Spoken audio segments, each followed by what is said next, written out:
Om Shanti. Good morning. साकार मुरली 16 नवंबर 2024। बाबा का मीठा मीठा पत्र हम मीठे मीठे बच्चों के मीठे मंथन के लिए। मंथन शुरू करने से पहले आनंद के सागर शिव बाबा की आनंद भरी किरणों के नीचे बैठ जाते हैं और अनुभव करते हैं कि मैं आनंद स्वरूप आत्मा हूँ, आनंद के सागर की संतान हूँ। आज की साकार मुरली बस 4 शब्दों के ऊपर हम ले सकते हैं पूरी, वो 2 कहें तो और अच्छा है। बाबा कहता है एक है रूहानी हुनर और दूसरा है जिस्मानी हुनर। उसके लिए बाबा ने 2 तरह से कहा। एक है रूहानी घमंड और दूसरा है जिस्मानी घमंड, है ना। एक है रूहानी ताकत और दूसरी है जिस्मानी ताकत। तो रूहानी और जिस्मानी 2 शब्दों के ऊपर बाबा ने पूरी मुरली चलाई है ना। साइंस घमंड और साइलेंस घमंड की बाबा ने बात किया है। इसमें भी देखा जाए तो साइलेंस घमंड हो गया रूहानी और साइंस घमंड हो गया जिस्मानी। तो इसकी कंट्रास्ट की बातें बाबा ने बताई है। साइंस को भी घमंड बाबा ने कहा और एक तरफ दूसरी तरफ साइलेंस को भी घमंड कहा है। ज्ञान सूर्य, ज्ञान चंद्रमा और ज्ञान लकी सितारों की भी बात बाबा ने की है।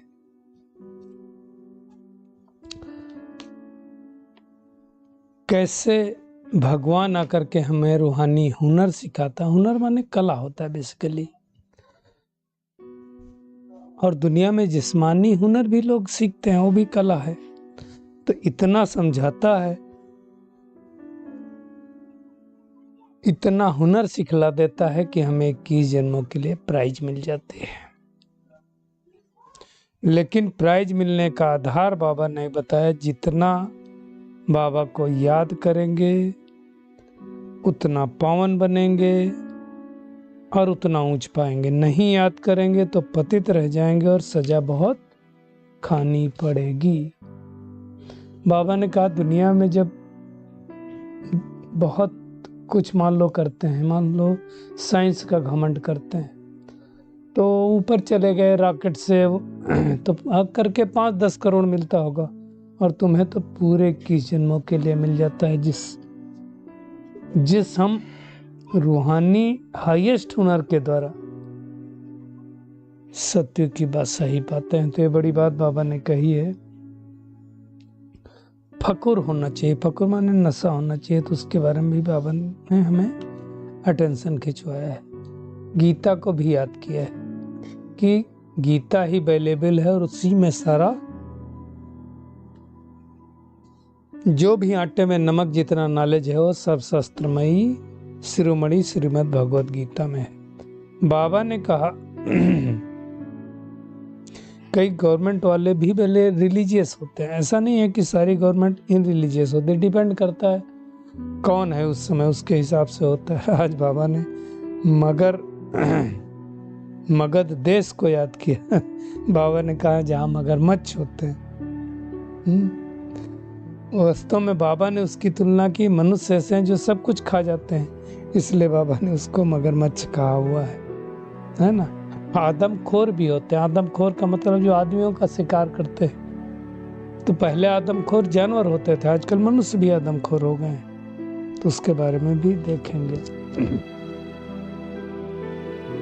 और बाबा ने कहा माया की लड़ाई जोर से चलती, तो कई बार पुराने जो बच्चे होते हैं ना, पूरे पावन अगर नहीं होंगे तो माया उनको हरा देगी, माया जीत लेगी। और बाबा कहते हैं जब गिरते हैं तो फिर मुरली भी सुनते नहीं। पहले तो क्या सेंटर पे ही जाके मुरली मिलती थी, मुरली कहाँ से भी सुनेंगे, तो कहाँ मिल नहीं सकती थी।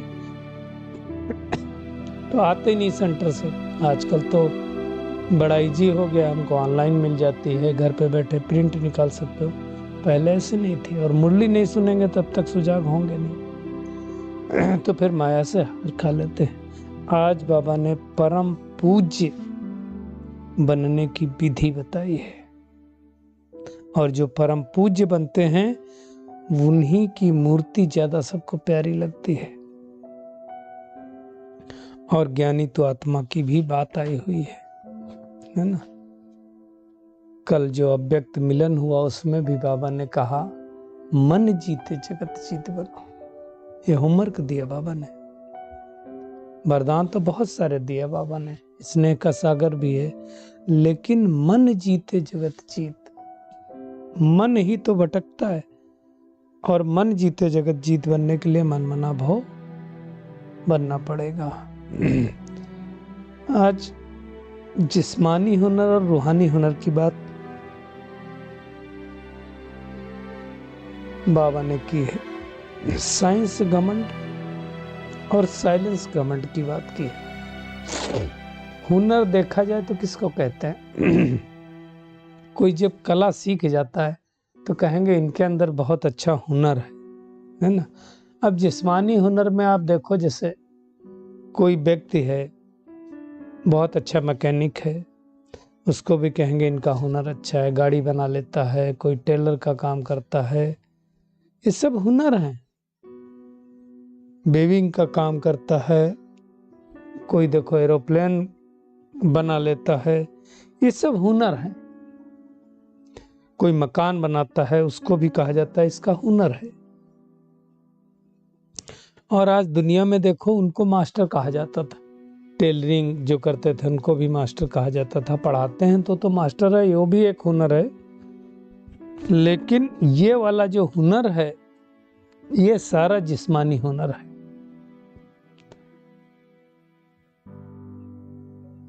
और उस हुनर से क्या करते हैं लोग, आज देखा जाए तो चंद्रमा पर जाने की कोशिश करते हैं जिस्मानी हुनर से। आप देखो जो नासा है, पूरे आपका विश्व में देखा जाए तो जो स्पेस रिसर्च का सबसे बड़ा वो सेंटर है भारत में भी है, लेकिन नासा का बहुत नाम है, national aeronautics and space administration बोलते हैं उसको। अब वो स्पेस एडमिनिस्ट्रेशन में स्पेस की खोज में लगा हुआ है, कैसे चंद्रमा पर जीवन हो, कैसे अन्य ग्रहों पर जीवन हो। ये नासा की स्टार्टिंग हुई थी 1958 में 1 अक्टूबर को। ये यूनाइटेड स्टेट गवर्नमेंट का एक पार्ट है। इसी तरह से जैसे भारत में इसरो है, इंडियन स्पेस रिसर्च ऑर्गेनाइजेशन, वैसे विश्व के अंदर नासा है। अब वहाँ से लोग जाते हैं, आप देखो रॉकेट के द्वारा। और हम सबको पता है बाबा ने आज कहा हुआ है कि उसमें जाते हैं, लेकिन कई बार क्या होता है कि वो फेल हो जाता है रॉकेट कहीं ना कहीं, है ना। तो उसको बाबा ने कहा, साइंस घमंड की बात कही, बहुत खर्चा करते हैं, शरीर का जोखिम उठा करके भी जाते हैं, फिर कहीं ना कहीं डर भी बना रहता कि फेल ना हो जाए, और फेल होता भी है। हम सबको पता है कल्पना चावला जी गई थी जिस यान में, अब वो जब रॉकेट वापस आ रहा था तो बीच में उसके टुकड़े टुकड़े हो गए और उनकी असमय मृत्यु हो गई। अभी देखा जाए तो हाल में ये सुनीता विलियम्स गई हुई हैं रिसर्च करने के लिए नासा की तरफ से। अब दिखाया जाता है 2-3 महीना हो गया है उनको, वो वहीं पे हैं, अभी 1-2 महीना और लगेगा वापस आने में। बीच में उनकी एक फ़ोटो आई थी जो उसमें दिखाया गया बहुत कमज़ोर हो गई हैं, मतलब पहले जैसी दिखती थी उसकी 1/3 बची है। अब मैं ये बोलता हूँ, ये सब करके होगा क्या? मान लो आप चले गए स्पेस पे, रिसर्च कर लिया, वहाँ पे जीवन खोज लिया कि हो सकता कि नहीं हो सकता, तो क्या संभव है, प्रैक्टिकली पॉसिबल है? जहाँ पे ना पानी है ना ऑक्सीजन है, वहाँ हम कैसे रहेंगे? प्लाट भी खरीद लेंगे, कई लोग प्लाट खरीदने की चंद्रमा पर सोच रहे हैं। करेंगे क्या वहाँ लेकर के? किसके साथ रहेंगे जब मानव ही नहीं है वहाँ? न खाने के लिए कुछ है। वहाँ ये लोग जाते हैं, जब आप विशेष तरह का वहाँ, क्योंकि वहाँ क्या होता है कि आपका गुरुत्वाकर्षण तो है नहीं, तो वहाँ खाना पीना सोना बहुत कुछ दिखाया गया। तो अभी ये सारी चीज़ों की जरूरत क्या, और होगा क्या उससे आत्मा को फायदा क्या होगा आप बताओ।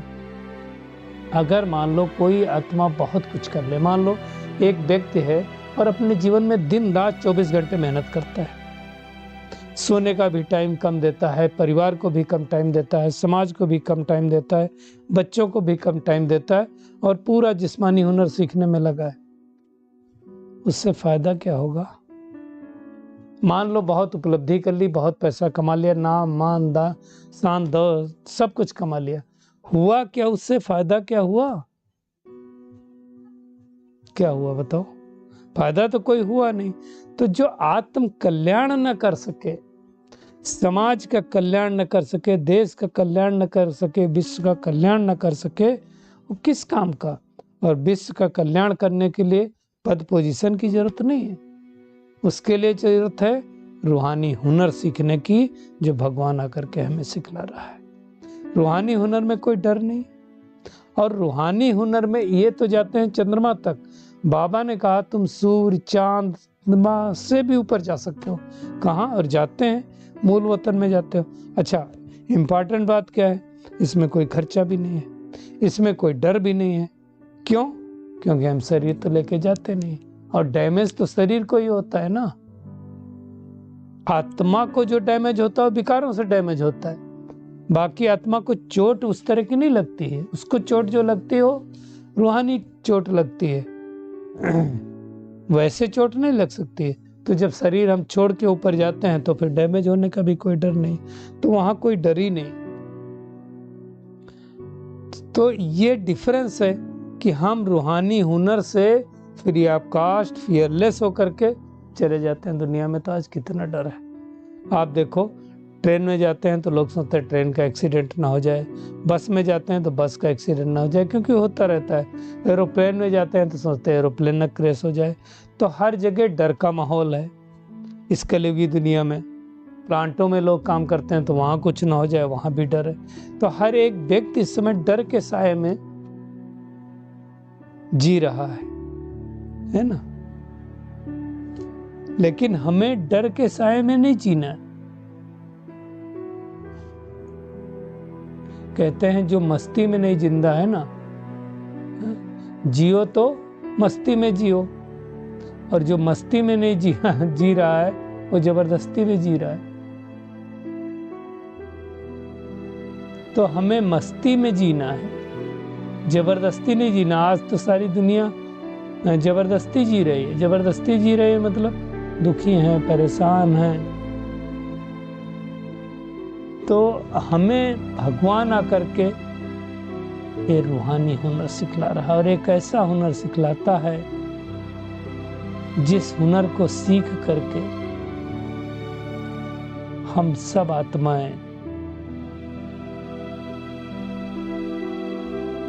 21 जन्मों के लिए कम से कम सतयुग त्रेता में मालिक बन जाते हैं, वहां सुख होता है। तो कौन सा हुनर सीखना चाहिए? एक हुनर है जो इस जन्म का भी कोई गारंटी नहीं ले रहा है, इस जन्म में भी हो सकता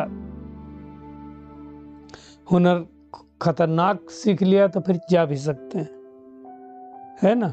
और एक ऐसा हुनर है जो हमें सतयुग लेकर के आता है, जिसमें कोई जोखिम नहीं, कोई दिक्कत नहीं है, जिसमें द्वारा मन बुद्धि से परमात्मा को याद करना है, और तो कुछ करना नहीं है। दुनिया में उन वाले हुनरों सीखने वालों को भी बहुत इनाम मिलता है। आप देखो, अब ओलंपिक वगैरह में जाते हैं तो उनको गोल्ड मेडल मिलता है, फिर लोग लाखों रुपए करोड़ों रुपए की सौगात देते हैं, प्लाट देते हैं, अलग अलग से सौगातें मिलती हैं। लेकिन इस सौगात के आगे, 21 जन्मों की प्राइज के आगे वो सब फेल है ना। और बाबा ने कहा वो है साइंस घमंडी, और तुम्हारा है साइलेंस का घमंड। साइंस का घमंड है कि हम क्या से क्या कर सकते हैं, आसमान में उड़ सकते हैं, रॉकेट से अंतरिक्ष पर जा सकते हैं। साइलेंस का घमंड है कि मैं परम धाम जा सकता हूँ। वैसे तो घमंड शब्द अच्छा नहीं होता है ना। घमंड का मतलब ईमान दिखाना, लेकिन रूहानी घमंड एक अलग होता है। नशा कहें तो ज्यादा अच्छा है इसको। तो सोचो, हमको भगवान 21 जन्मों के लिए प्राइज दे रहा है, लेकिन नंबरवार पुरुषार्थ दे रहा है। सबको एक जैसा प्राइज तो नहीं मिलने वाला है ना। आजकल दुनिया में गवर्नमेंट जो लॉटरी निकालती है ना, सिक्किम लॉटरी, मणिपुर लॉटरी, पता नहीं क्या क्या करते हैं, उसमें तो जाने का ही चांस है पैसा, और भगवान हमें लॉटरी दे रहा है 21 जन्मों के लिए। तो सोचो, अभी वो लॉटरी वापस मिल रही है, हमको तो पता ही नहीं था हमारा घर कहाँ है, राजधानी कहाँ है, सब कुछ रावण ने छीन के कंगाल बना दिया था। अब भगवान आकर के हमें ज्ञान देता है ना। तो ज्ञान सूर्य शिव बाबा, ज्ञान चंद्रमा ब्रह्मा बाबा के द्वारा हमें ज्ञान लकी सितारा बनाता है। ज्ञान से ही हमारी सदगति होती है और फिर हम अपने असली घर चले जाते हैं।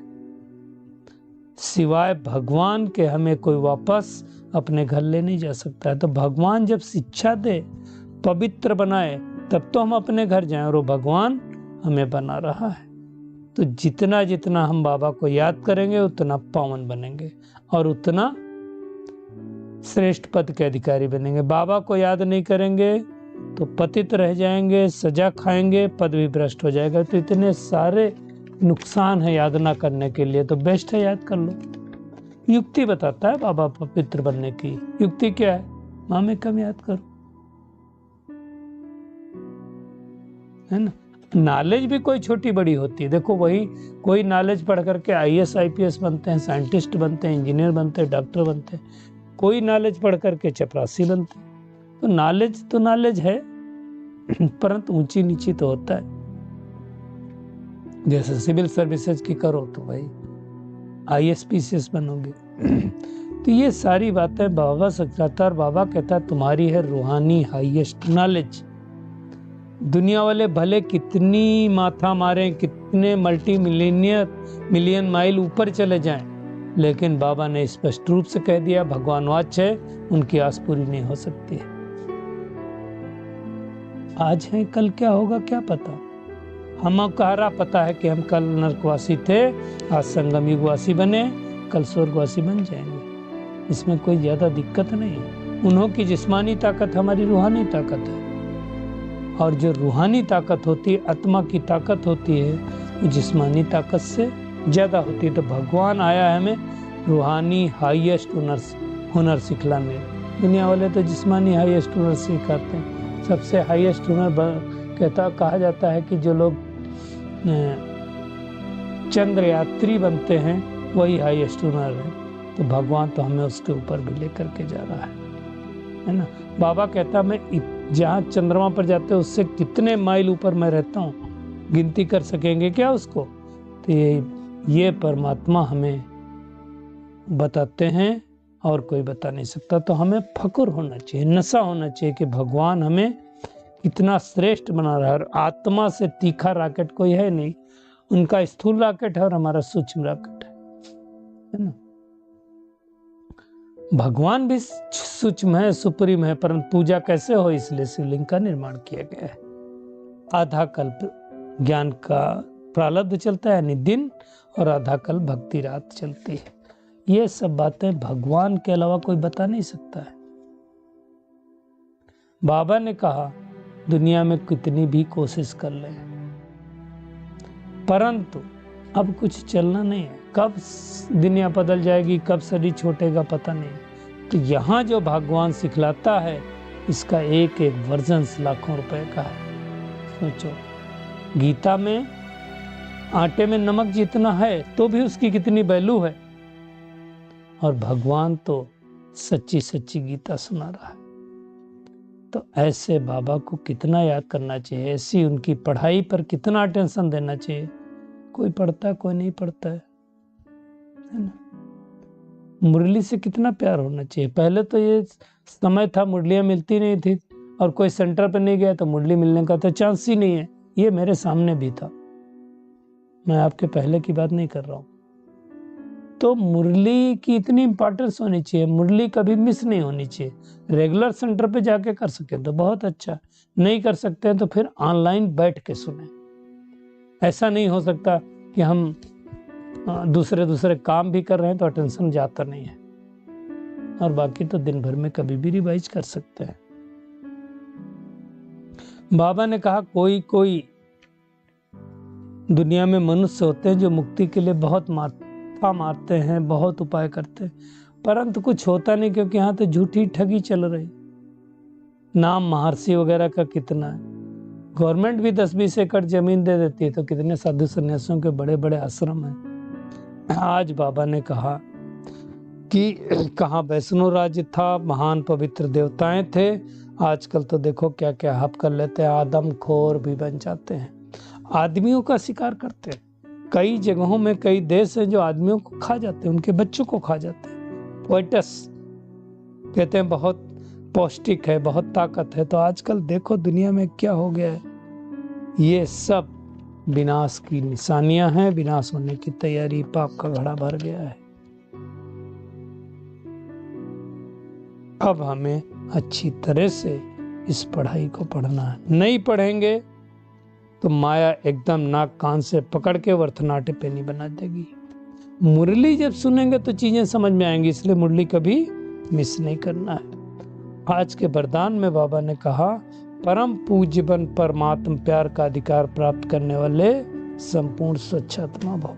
देखिए जो स्वच्छ आत्माएं बनी, पूज्य आत्माएं बनी, तो वो उनकी मंदिरों में पूजा होती है। और मैं पूज्य आत्मा इस शरीर रूपी मंदिर में विराजमान हूँ।